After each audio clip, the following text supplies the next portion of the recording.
ज़्यादा से ज़्यादा हेल्दी डाइट फॉलो करें, ज़्यादा से ज़्यादा एक हेल्दी रूटीन रहे, फ़ोन से दूर रहिए बिकॉज आज के टाइम में वो बहुत डिफ़िकल्ट है। और हमारी जो एल्डरली जनरेशन है उनसे भी यही कहना चाहूँगी कि आप भी फ़ोन से थोड़ा दूर रहिए और अपने खान पान का, अपने माइंड का, पॉजिटिव लोगों के आसपास रहिए, पॉजिटिविटी में रहिए, तो जो भी बीमारी होगी आप उससे टैकल कर पाएंगे। मेरा नेक्स्ट टारगेट यही है कि 2026 में जब मैं भारत का प्रतिनिधित्व करने के लिए मिस वर्ल्ड प्रतियोगिता में जाऊं, तो मैं मेरा 100% दूँ और मैं मेरे भारत को वैसे ही दर्शाऊं जैसा हमारा भारत है। मैं बस ये कहना चाहूँगी, कोई भी बीमारी आपको पकड़ती है तो सबसे पहले आपका शरीर बाद में इन्वॉल्व होता है, आपका माइंड पहले इन्वॉल्व हो जाता है। तो यदि आप आपके माइंड पे पूरा नियंत्रण रखेंगे, आप मानसिक रूप से स्ट्रांग रहेंगे, तो कोई भी बीमारी हो, चाहे कैंसर हो, चाहे कोरोना हो, चाहे आने वाली कोई भी बीमारी हो, आप उससे लड़ पाएंगे। मन में एक ही भाव आया और वो है एम्पावरिंग।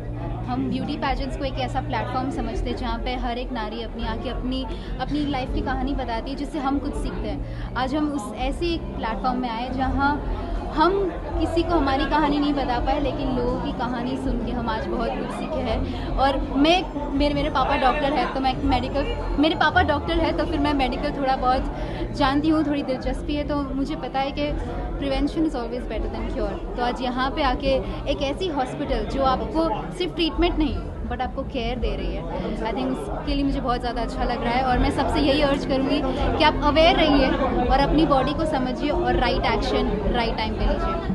जी, अगला टारगेट मेरा ये है कि मुझे इस टाइटल के साथ जो भी सारी अपॉर्चुनिटीज़ आती है मैं उसको ज़्यादा से ज़्यादा उसका इस्तेमाल करना चाहती हूँ। आशा करूँगी कि आप मुझे बड़े पर्दों में बहुत ज़्यादा जल्दी देखें।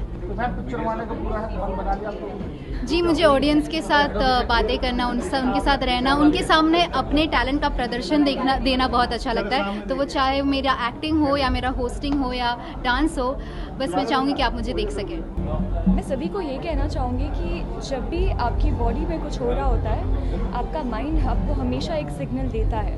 उस सिग्नल को कभी भी लाइटली ना लें।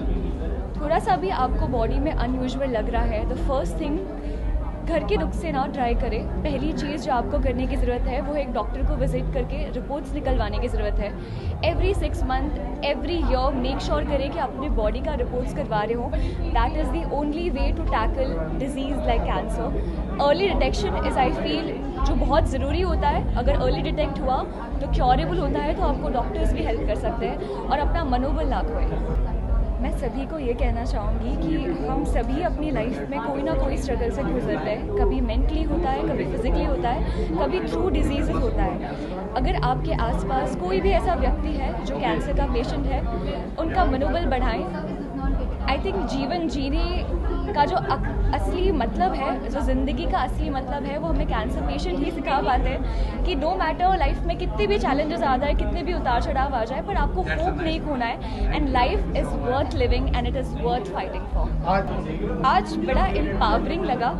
उनकी सबकी जर्नीज़ हमने बैक स्टेज सुनी कि कैसे उन्होंने कैंसर को फाइट किया है और कैसे वो आज यहाँ खड़े हैं।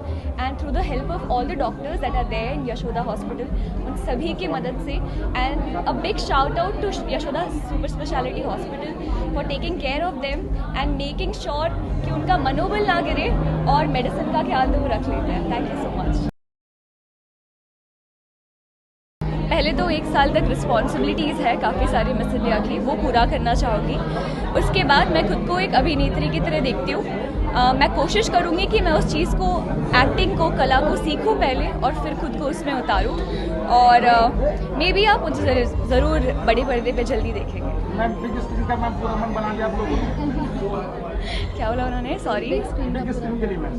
हाँ जी, बनाया है, बट उसके पहले थोड़ी मेहनत करने की ज़रूरत है खुद पे।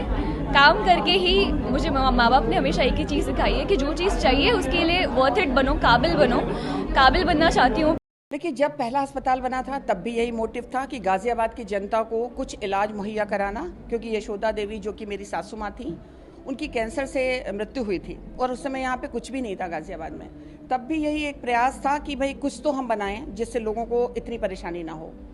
और आज ये 1990 में हमने पहला अस्पताल बनाया था और आज 2024 में जो अस्पताल है वो अमेरिका के अस्पतालों के बराबर है, कहीं भी कम नहीं है। तो मोटिव यही है कि यहाँ की जनता अपने इलाज के लिए क्यों इधर उधर भागे, उसको सब कुछ गाज़ियाबाद में अंडर वन रूफ मिलेगा। हर प्रकार की सुविधा यहाँ मिलेगी उसको, कैंसर के अलावा बाकी सारी बीमारियों के लिए। देखिए, मैं अगर आपको बताऊँ, फॉरेन में भी, चाहे अमेरिका हो और चाहे यूके, सब जगह डॉक्टर तो इंडियन ही चला रहे हैं। उनकी टेक्नोलॉजी और उनकी इक्विपमेंट्स थोड़े फ़र्क होते हैं, इसीलिए मैंने इक्विपमेंट सारे, जिस देश की जो चीज़ अच्छी थी वो अपने अस्पताल में लगाई है। और डॉक्टर्स तो हमारे इंडियन अच्छे हैं ही, तो वो भी हैं। और साथ ही हमारा कुछ टाई अप भी हुआ है, जो हमने यूएस के कुछ जो हमारे न्यूरोलॉजिस्ट हैं, साइकियाट्रिस्ट हैं, उनके साथ हम मिलके एक न्यूरो साइंस बनाएंगे। जो आजकल आप देख रहे हैं ना, दुनिया में कितनी प्रॉब्लम है, लोगों को रोज ही कुछ ना कुछ प्रॉब्लम होती है न्यूरोलॉजी की। कहीं आप देखते हैं क्लॉट हो गया, कहीं किसी को स्ट्रोक आ गया। तो इन सारी चीज़ों के लिए हम नई टेक्नोलॉजी और थोड़ा अलग हटके इलाज करेंगे, जो कि बाकी देश कर रहे हैं और हम अभी पीछे थे।